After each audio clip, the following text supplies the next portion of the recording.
Hello students, आज की video में हम ये समझेंगे कि अम्ल और क्षारक परस्पर कैसे अभिक्रिया करते हैं। अम्ल आप जानते हैं, अम्ल के मैंने आपको बहुत सारे उदाहरण दिए थे। हाइड्रोक्लोरिक अम्ल जिसका सूत्र HCl है, ठीक है। सल्फ्यूरिक अम्ल जिसका सूत्र H2SO4 है, और नाइट्रिक अम्ल जिसका सूत्र HNO3 है। ये सभी अम्लों के उदाहरण हैं, ठीक है। और क्षारक के भी मैंने आपको उदाहरण दिए थे। सोडियम हाइड्रोक्साइड जिसका कि सूत्र है NaOH, पोटेशियम हाइड्रोक्साइड जिसका सूत्र है KOH, कैल्शियम हाइड्रोक्साइड जिसका सूत्र है CaOH2, ठीक है। ये सभी क्या है? क्षारक हैं। तो अब हम देखेंगे कि क्षारक और अम्ल, कोई भी क्षारक, इनमें से और भी कोई क्षारक हो सकता है, और इनमें से कोई भी अम्ल, ये भी हो सकते हैं या कोई और अम्ल भी हो सकता है, आपस में अभिक्रिया किस तरह से अभिक्रिया करते हैं। क्या होता है जब क्षारक और अम्ल आपस में अभिक्रिया करते हैं। तो इसके लिए ये एक इसमें क्रियाकलाप है, उसमें हमने एक परख नली ली। इस क्रियाकलाप में हम एक परख नली लेते हैं। परख नली में हम 2 मिलीलीटर NaOH का घोल डालते हैं। इसमें 2 मिलीलीटर हमने NaOH डाल दिया, और NaOH क्या है? NaOH एक क्षारक है, ठीक है। NaOH, इसका रंग जो है कोई नहीं होता, ये रंगहीन होता है ये विलयन। अब इसमें 2 बूंद फिनोफ्थलीन की डाल दी। फिनोफ्थलीन आप पढ़ चुके हो, एक संश्लेषित सूचक है, ठीक है। ये हमें बताता है, अम्ल में डालते हैं तो अम्ल के रंग पर में कोई चेंज नहीं होता, अम्ल का कलर वैसे का वैसे रहता है, जबकि क्षारक को ये गुलाबी कर देता है। तो 2 बूंद जब हम फिनोफ्थलीन की NaOH में डालेंगे तो NaOH का जो रंग है वो गुलाबी हो जाएगा, ठीक है। अब ये क्या हो गया? ये जो कलर है इसका, ये हो गया पिंक। हम यहाँ पर पिंक लिख देते हैं इसको, इसका कलर पिंक हो गया।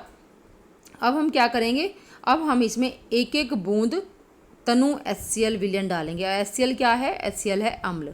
तो इसमें एक ड्रॉपर की सहायता से, ठीक है, एक ड्रॉपर लेना है आपने। ड्रॉपर की सहायता से आप इसके अंदर एक एक बूंद करके HCl डालोगे, और जब जैसे से आप HCl डालोगे, साथ साथ आपको इसको परख नली में जो घोल है उसको हिलाना भी है, ताकि HCl और NaOH अच्छे से घुल जाएँ, आपस में मिक्स हो जाएँ।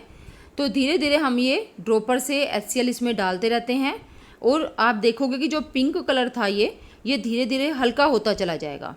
और एक टाइम ऐसा आएगा कि आपने एक बूंद और डाली HCl की, और पिंक कलर बिल्कुल ख़त्म हो गया, ठीक है। वापस ये जो विलयन था ये रंगहीन हो जाता है, जैसा कि स्टार्टिंग में था। तो ऐसा क्यों हुआ? NaOH का गुलाबी रंग हुआ था फिनोफ्थलीन डालने के कारण। अब अगर गुलाबी रंग ख़त्म हो गया तो इसका मतलब क्या है कि NaOH का असर ख़त्म हो गया है, जिसके कारण गुलाबी रंग भी ख़त्म हो गया।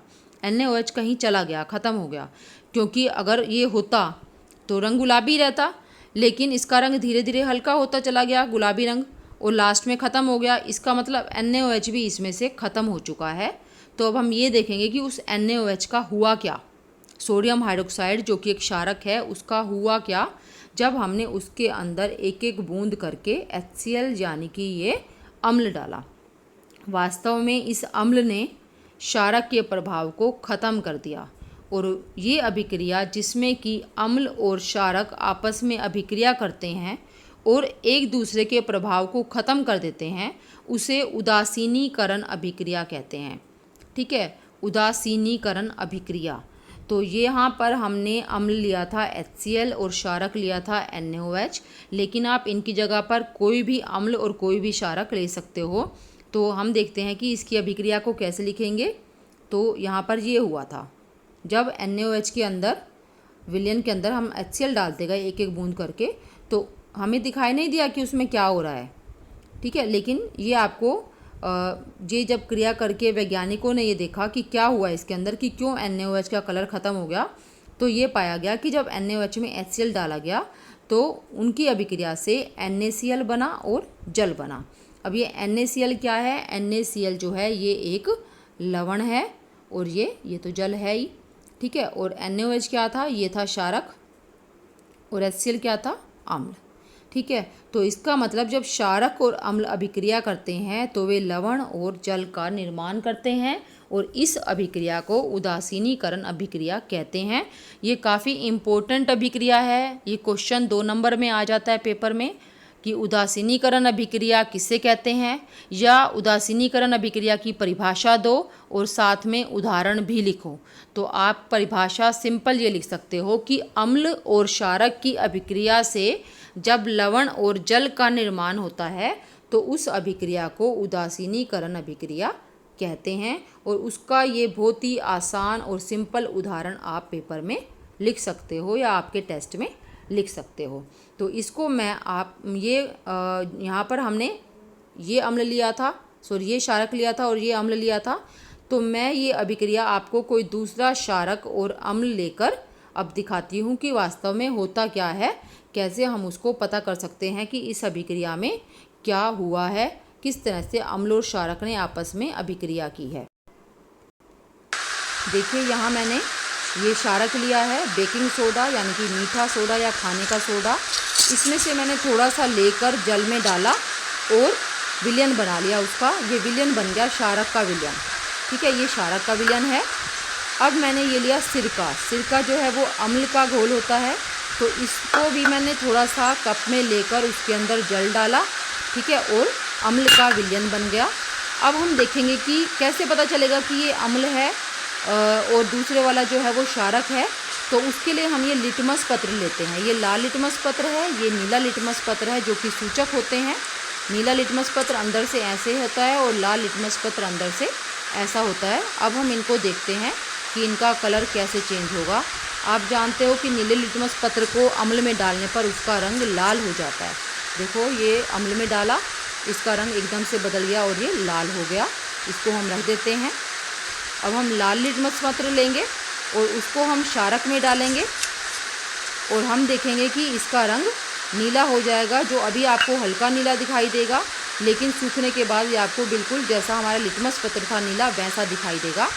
अब हम अम्ल और क्षारक को मिला देते हैं। ठीक है, जैसा हमने अभिक्रिया में देखा क्रियाकलाप में, मैंने ये क्षारक लिया और मैंने इसको अम्ल के विलयन में डाल दिया। ठीक है, अब क्या होना चाहिए कि अम्ल का प्रभाव और क्षारक का प्रभाव दोनों का ख़त्म हो जाना चाहिए।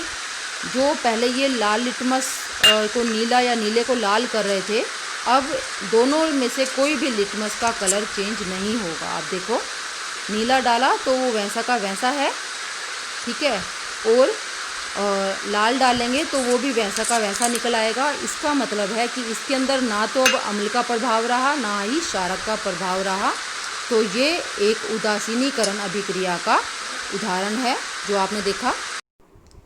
आप अच्छे से समझ गए होंगे कि किस तरह से अम्ल क्षारक के प्रभाव को नष्ट कर देता है और क्षारक अम्ल के प्रभाव को नष्ट कर देता है, और वो अभिक्रिया उदासीनीकरण अभिक्रिया कहलाती है। इसके बाद हम अगली अभिक्रिया देखेंगे जिसमें अम्ल की धातु के ऑक्साइड के साथ अभिक्रिया हम समझेंगे कैसे होती है। अब आपको धातुएं तो पता ही होंगी, धातुएं क्या होती हैं। धातुएं जैसे कि तांबा, तांबे का जो प्रतीक है वो है Cu। जिंक, जिंक का प्रतीक ये है। बहुत सी धातुएं हैं। चांदी है, चांदी का प्रतीक है Ag। सोने का Au। ये सभी धातुएं हैं। बहुत सारी धातुएं हैं। 92 धातुएं अब तक हमें ज्ञात हैं।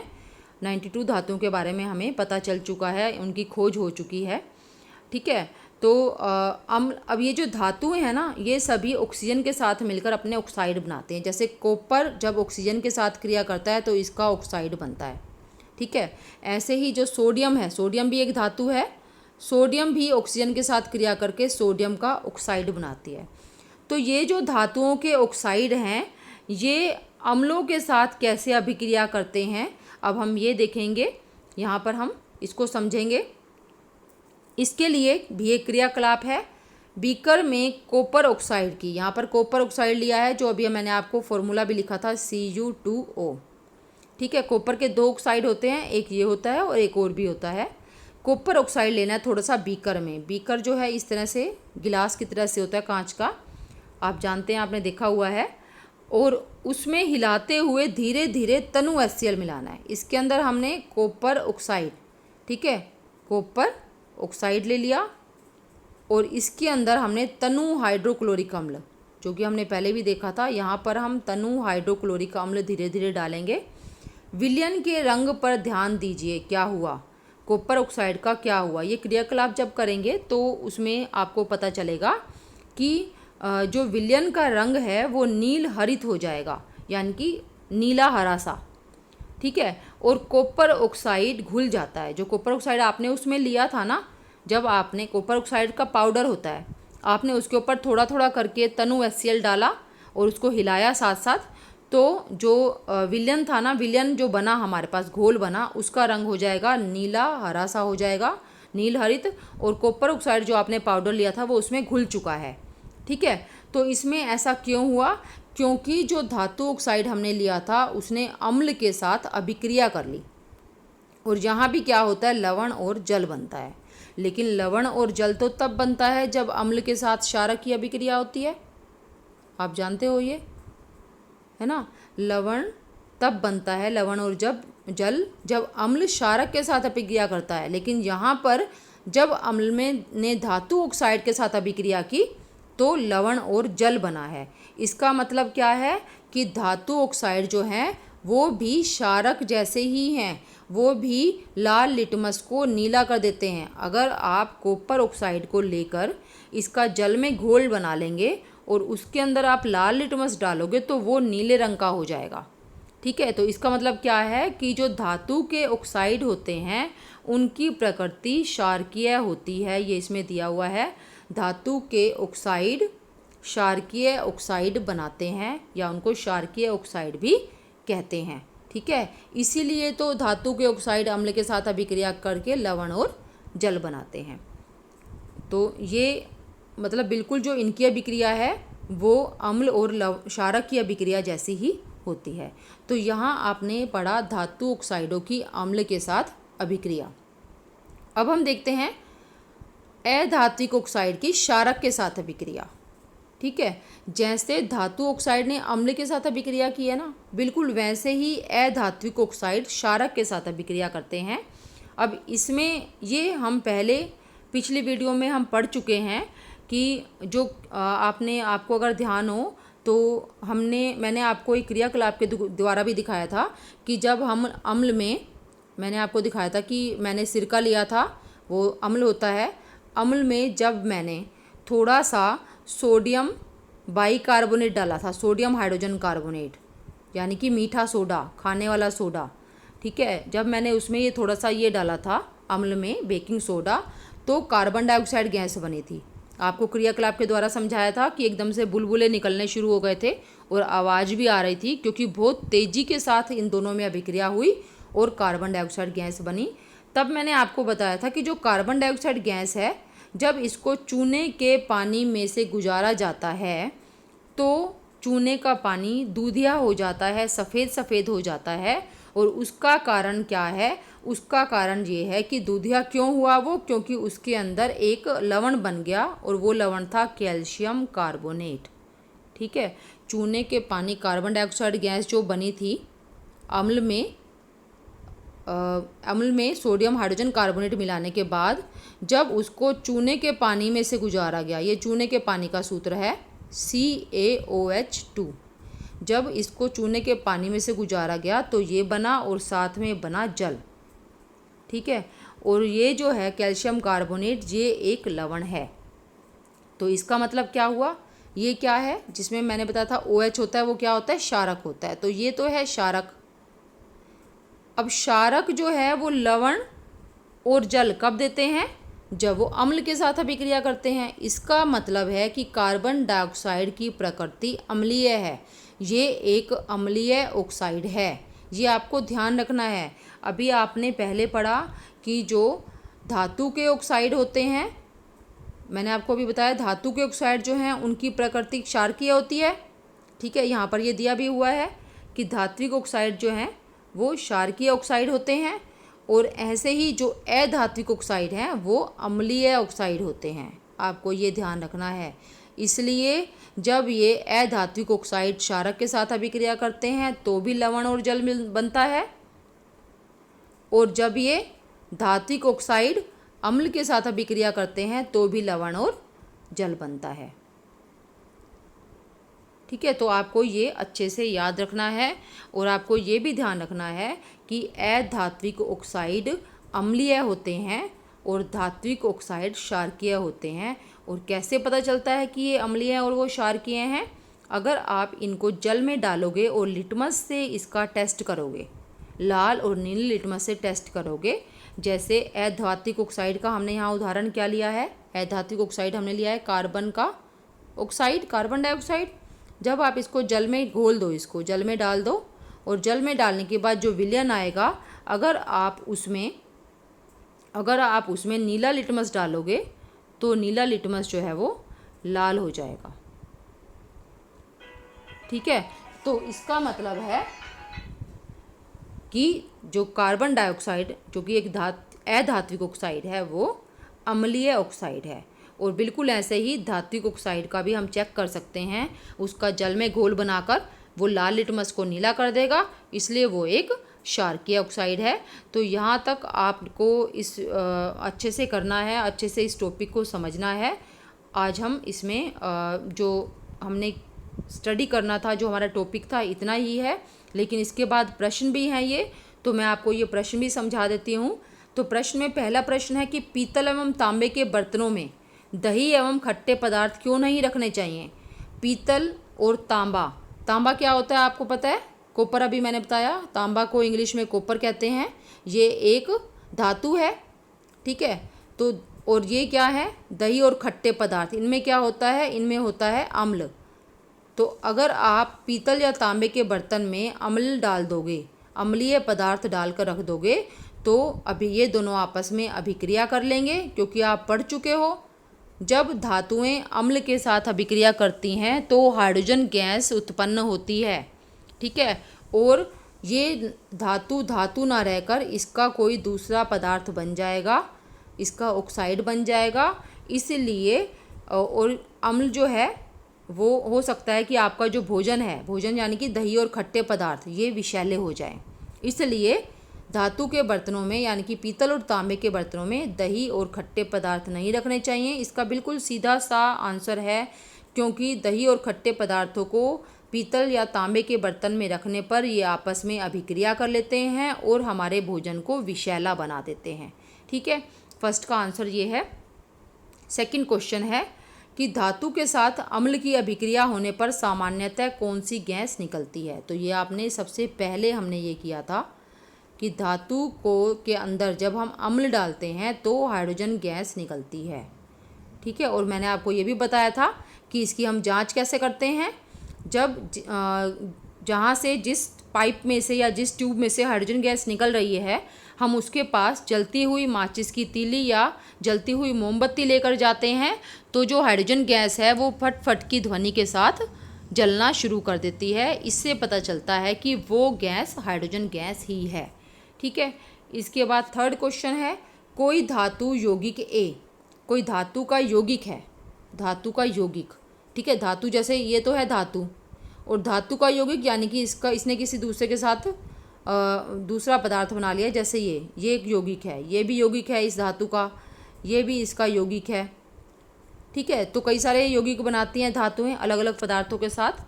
तो कोई धातु यौगिक है जिसको हमने ए से लिख दिया है, वो तनु हाइड्रोक्लोरिक अम्ल के साथ अभिक्रिया करता है तो बुदबुदाहट उत्पन्न होती है। बुदबुदाहट का मतलब बुलबुले से, और बुलबुले निकलने का मतलब है कि उसमें गैस निकल रही है, ठीक है।